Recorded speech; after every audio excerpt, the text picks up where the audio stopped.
when we think of our financial situation, what is limiting us to where we are now? Is it time? Is it space? Is it other people? What is it that I believe about my finances that is limiting me to what I'm doing now, where I'm at now, and how I roll? Hello and welcome. Mentoring with Geraldine is a bite-sized practitioner podcast for naturopaths, nutritionists, herbalists, and practitioners. This podcast responds directly to your needs, the needs of the practicing natural therapist. With interviews, herbal discussions, something business and something clinical each week, you'll get the variety you need and enjoy to stay motivated in practice.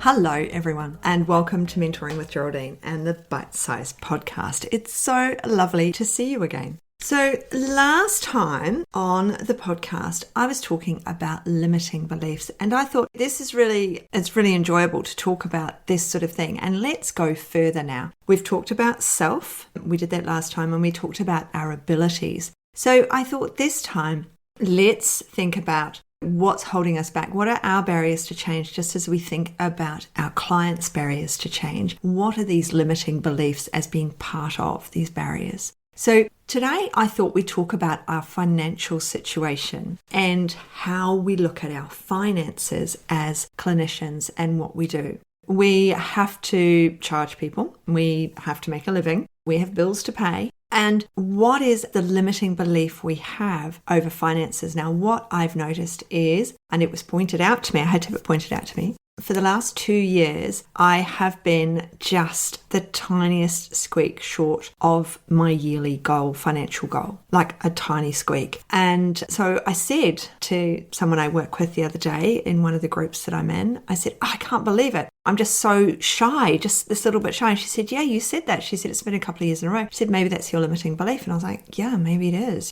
And then I'm working with Nikki Clark around my branding at the moment. And I was talking with her and I said, I'm just this little squeak and I'm down at the first quarter as well. And I'm just this little squeak shy. And she said, didn't you just have January off? I was like, yeah, I didn't actually start taking any money until middle of February because I was off. And yes, find my membership, which is amazing. And we go through all of this stuff. We work because I'm live in the group 3 times a month, and then we do other things as well. So in the membership, in the academy, we do a lot of this work. It's really practical stuff as well. Everything I learn, I then share into the academy. So the work that I'm doing, I share. So it's all about branding at the moment in the academy because that's what I'm doing with Nikki Clark, not as she's a copywriter. So obviously it's very different the way I'm presenting it because I'm certainly not a copywriter. But so I had 2 people in a row say to me, mate, you've got limiting beliefs going on here. And sometimes it does take someone else to point it out to us. It's great that we sit down and we have our goals and we can plan out our goals. We need X amount of people to join or to come and see us to reach a financial goal. We need X amount of people to purchase product because we make a profit on product. So I believe deeply that we shouldn't align with any one brand. So I am opposed to multi-level marketing as a product system. I know that one of the herbal companies that I use here in Australia is a multi-level marketing company in America, but they don't sell their products like that in Australia. They just sell them as a distributor product because I believe that we've got so much good stuff in Australia. Oh my goodness. There was that piece of research a good few years ago that said that supplements are not what they say they are on the can. Now, the person who did that had to go to a supermarket or wherever he went in the United States to find the worst quality product at the cheapest price to be able to produce his research. So there was already a research bias there. No Australian products were chosen that have an Austell number on the front for that piece of research. So that means that can be perpetrated all over the internet, that all supplements are rubbish, and we know that not to be true. So that is part of our product, our profit margin, because as a naturopath, I'm able to keep my appointment rate slightly lower because I know I'm making a little bit of something on the product. Whereas when I do hypnosis, it is time is money. So I'm not selling supplements, I'm not making money off anything else. So my rate is higher, okay? When I mentor, I'm not making money on product. And yet I still have a relatively low rate. I'm still not charging really what I should. So that's a limiting belief that here I am, I'm charging what I'd charge a client, but I'm not actually making as much as I would if I was seeing a client because I haven't got the other sides to that income. If I do some testing, then I might make a profit on some of those. I make a profit on supplements. Yes, I keep my profit low, but it's still there. So our financial situation as a whole, how are we thinking about that? Where are our limiting beliefs? Are we stopping ourselves from moving forward? So just like last podcast, this one is really about, because I know you're doing something else, and this one is really about you thinking about what is going on with me? What is my financial situation? What's holding me back? And there might be real physical things. So there were for me for a long time when I had small children. My husband was at work all the time. I've always financed my business myself. It has not come out of family money, which is one of the reasons I worked from home to keep my overheads down. So I had a room. I didn't really have a room. Initially, the room I'm in now is the lounge, is officially, if you look plan, if you buy a house and it's got the plan on it and labels all the rooms, so this room would be labelled lounge. But I've now got it set up solely as my office and nothing else. But while the children were small, it was our lounge. And in front of the window was the TV, and I would literally throw a sheet over the TV. I would take the wheelie chair from the computer, which was in the back corner of the room, and I would pull it in front of the TV. The person would sit on my sofa, and I would have my notes because I handwrote all my notes. I didn't use a computer, and I would then sit and handwrite on my lap. So I would literally convert the room. I would do some bark flower spray before the person came in, so I would clear the room. I would then consult, and it was only when people were really better that they would go, is that a TV under that sheet? And then I'd know they were getting better because they were able to see outside of themselves. So I was limited then by the fact that my children were doing all the things that children do, and I'd allowed myself to get more and more drawn into the driving them to this, that, and the other thing. As friends said, oh, your kid has to do this and your kid has to do that, and I'd take my kid to it. And my son would do whatever it was, and my daughter would do it for the first few until she got the outfit, the uniform, the tutu, whatever it was. As soon as she got that, she'd stop. But I was driving them. I had a limit on time, but I was still able to have programs within that time. Now, the only program, and I do say this on a regular basis, I wrote a program from start to finish about my ideal client. I've never sold it. It's still sitting in a file on my computer. The only programs I sold were my healthy living program, which I would tailor to the problem, my healthy living and weight loss program, my healthy living and anxiety program, my healthy living and whatever it might be, so that I could then sell it to my clients. So I would have money coming in from the program. And then you go, you shouldn't have a program. That's really awful. You need to see your clients one-to-one, give them all the love. But my program gave them more because it was all about healthy living. So my financial situation was supported by people being on programs, because if you're in a one-to-one business, when you're on holiday, hey presto, no money. And now in the academy we've got coming up, so we have 2 bigger days of the year, and in May we have programs in practice. So we spend the day writing the program, and then we're actually going to, it isn't all written yet. This is still in my mind. I'm telling you about it. I'm working it out as I talk to you. So feel inspired. This is what we do as we think about something, we look at something, we come up with ideas. So the idea is that a couple of weeks after, so we'll have the programs and practice day, then we'll have a Q&A. Everyone's on the Zoom, everyone's asking me questions. It's all live. You see me. And then we will, I think, for May or maybe June, I'll see how we go. I'll see how people are feeling about how far they've gone along. We're going to have a bit of, not a challenge, because I know the word challenge, I think, actually puts people off these days. People get worried they're not going to be able to do something. They haven't got the time or whatever it is to do something. But what I think we're going to do is have a month to actually be getting it out to the world and promoting it. So I'm a great one in my programs, always sold to my client who is sitting in front of me. Now I sell coaching programs, and I sell my trainings to people outside of consult. You can set up a Facebook group for $47 and it's following me doing it. So, you don't need me physically to do that. You need someone to say, do this, do this, do this. Don't forget to add this. What about that? Make sure you go over here and do that. So there are things there that you don't need me and that can be purchased. The mini bundle from the last trainings that I did on coaching confident consulting. And that's just got the motivational interviewing. You don't need me for that. So there are things in there now that people can purchase or do for free on GeraldineHeadley.com. But when we think of our own financial situation, when we're working one-to-one with our clients, there's another side, like the financial situation and the epidemiological situation. And you're like, what? When you change one person, you actually change all the people around that one person. You never just change one person's life by working one-to-one with them. Think about it. Your person comes in and they've got pain, they've got discomfort, and you help them resolve that pain. You help them resolve that discomfort. They become a nicer person. The people around them get that nicer person. They get a more enjoyable person as a friend, as a parent, as a lover, whoever it might be.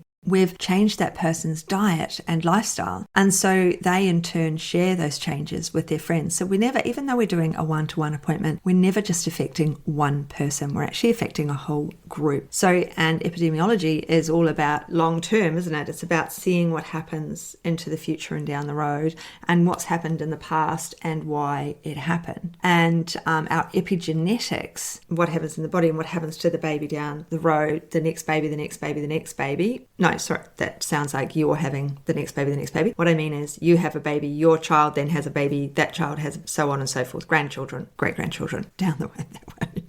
That was a bit difficult to explain. That was long-winded, wasn't it? But the epigenetics of it, you're changing the epigenetics of those people if you're changing their diet and their lifestyle, their habits. So we never just affect one person in one-to-one consulting. When we think of our limiting beliefs around seeing those clients and the time, the effort, the money spent, all of those things, and our financial situation, what are our limiting beliefs to stop us? So when my kids were at school and I had a very limited amount of time, sometimes what I would do when I wanted to fit more people in is I would do, my clients came to see me. So this is pre-online days. So people would come to see me. But what I would do is I would sort of sneak in, but not sneak in, appointments on the phone. So they would be half-hour appointments because I put everyone in for an hour. But then I would do phone consults for people I knew really well. A phone consult's much faster. It really, so like a Zoom consult is faster as well, and that the person is only doing this one thing. But a telephone one, you can get that down to half an hour. So I could fit in a few. So they'd be paying the same, and I would be doing the work for them outside of consult if I had to. If I knew them well, chances are I didn't have to do that much. I would have to make a mixture, get some supplements together, which I'd have to do anyway, and then they would get those from the esky. So I have a pickup. You know, you can just come on my front veranda, which I can see through my window, and I've got an esky there and people collect supplements from the esky, but I'm watching. And these are the things when we think, what is my limiting belief? What is my upper limit in my finances? What is my upper limit in my earnings? How am I holding myself back from reaching the earnings that I want to have? Remembering to take into account the fact that, like me, I didn't work in January. I was off for January. November last year, I was off. I was in Tasmania. So we have to take out, you might have a goal of, what's a nice round number, 100,000 a year, but you actually only work 40 weeks a year. That means how much do you have to earn in those 40 weeks? How can you work it out that better? Is it that the kids do have to go into after school care certain, a couple of times a week? Or is there someone who can collect them so that you've got someone on call so that if they're sick, you can keep working? You're not the one who has to go and get them from school. You're not the one who has to organize them and do everything. When we think of our financial situation, what is limiting us to where we are now? Is it time? Is it space? Is it other people? What is it that I believe about my finances that is limiting me to what I'm doing now, where I'm at now, and how I roll? Okay, so this is another, I'm in your head, let's think about this. You might have to do a bit of a pros and cons to what you do. You might have to nut out some other ways of doing things. There's all sorts of ways. If people in my academy, they've got these financial spreadsheets. See, I'm learning the spreadsheet thing, that they can look at how much, what their spend is and how much they have to earn. And then, of course, in the academy, we go through how to get to do things, how to get more business, how I'm motivating people all the time. I want to encourage people in their business. And one-to-one business is really nice. I love getting to know my clients. I've got clients that I have been seeing. One lady they were babies when she came to see me, and now they're teenagers. And it's so wonderful to see the progress of that family over the years. And it's so valuable to my financial situation, but to my emotional, my empathetic, my everything feelings within me and my situation, because I watched that family grow. I have changed so much in that family's life that they don't realize I've changed because they now eat differently. Mum says, I'm so much healthier than I ever was before, but she's getting older. So, she's got menopause heading on now. So we've changed our focus of what we're looking at. But what is your financial situation that is holding you back? What is the limiting belief that you have? And the boundaries, the outer boundaries that you have as well. Okay. So I just really wanted to leave you. This set of podcasts is more about leaving you really thinking, and I'm a New Zealander, so who knows how that sounded. Is it you're thinking about things, or really thinking about what it is that is your limiting belief? What is it that is a boundary, a physical as well as mental boundary for you in achieving what you want to achieve? Okay. The Academy is the place to be, to go through all this stuff, to work with other practitioners and be in that community and really be able to have the support and bounce things off each other and really be able to build that practice that you've got within those physical boundaries, but be able to extend your limiting beliefs and break those boundaries. So I'm going to leave it there and let you think on, maybe I've got to journal this one out. Maybe while I'm walking, I've managed to really think. Geraldine's touched on a couple of things that have made me think about my own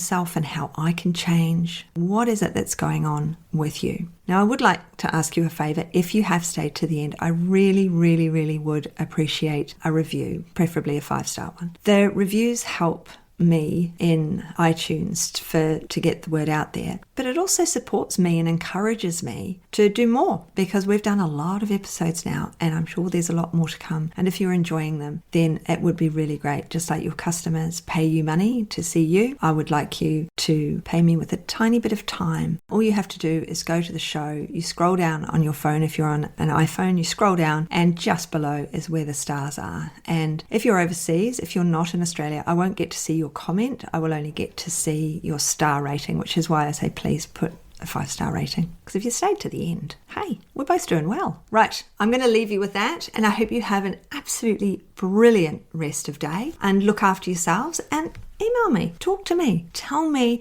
how you get on with these podcasts. I love to hear from people. So you can message me through geraldineheadley.com, my learning space, or you can email me at geraldine@mentoringwithgeraldine.biz, because I really would love to hear from you. Okay, enjoy. See ya. Thanks so much for joining me today. Don't forget to rate, review, and subscribe to the podcast for the weekly episodes. If you'd like even more support and learning, then the Academy is for you. Here you'll find part 2 of the herbal discussions, more clinical learning, and case studies to support your clients in practice. Bye for now.